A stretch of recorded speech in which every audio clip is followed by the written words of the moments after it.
தொகுதி எம்பி கணேசமூர்த்தி கடந்த 24ஆம் தேதி தற்கொலைக்கு முயன்ற நிலையில் சிகிச்சை பலனின்றி அவர் உயிரிழந்திருப்பதாக முக்கிய தகவல் வெளியாகியிருக்கிறது.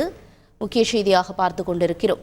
கூடுதல் தகவல்களை எமது செய்தியாளர் சதாசிவம் வழங்க கேட்கலாம். சதாசிவம், வணக்கம்.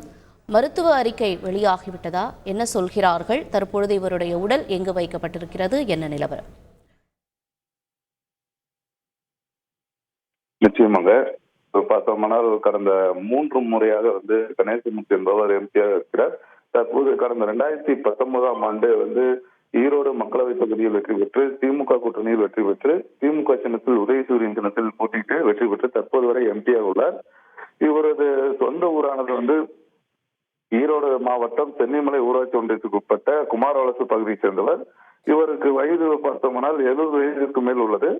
இவர் ஆரம்ப காலம் முதலே திமுக மீது தீவிர பற்று காரணமாக தொடர்ந்து மாணவர் அணி பொறுப்பில் இருந்துள்ளார். அதற்கு படிப்படியாக அடுத்த கட்டமாக பார்த்தோம்னால்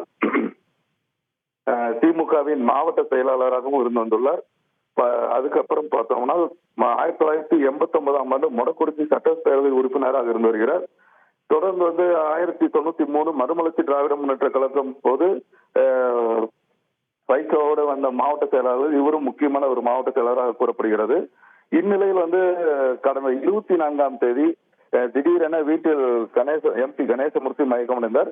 இதன் பின்னர் அவரது குடும்பத்தினர் ஈரோடு பெருந்துறை சாலையில் உள்ள தனியார் மருத்துவமனையில் தீவிர சிகிச்சைக்காக அனுமதிக்கப்பட்டனர். இதன் பின்னர் அவரது உடல்நலம் கருதி கோவையில் உள்ள தனியார் மருத்துவமனையில் சிகிச்சை பெற்று வந்தார். சிகிச்சைக்காக அனுமதிக்கப்பட்டு கடந்த 72 மணி நேரமாக சிகிச்சை பெற்று வந்த நிலையில் சிகிச்சை பலனின்றி இன்று அதிகாலை 5:15 மணி அளவில் அவரது உயிரானது பிரிந்தது. இது தொடர்ந்து மருத்துவ பரிசோதனைக்கு பிறகு உயிரிழப்புக்கு காரணம் என்ன தெரிய வரும்.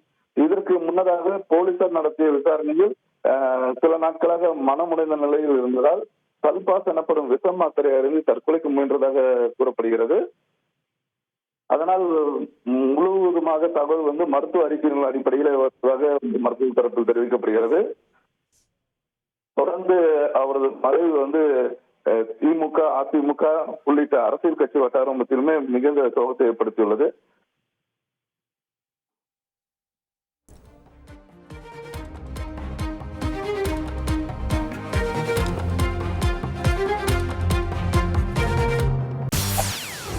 செய்திகளை உடனுக்குடன் தெரிந்து கொள்ள உடனே சப்ஸ்கிரைப் பண்ணுங்க.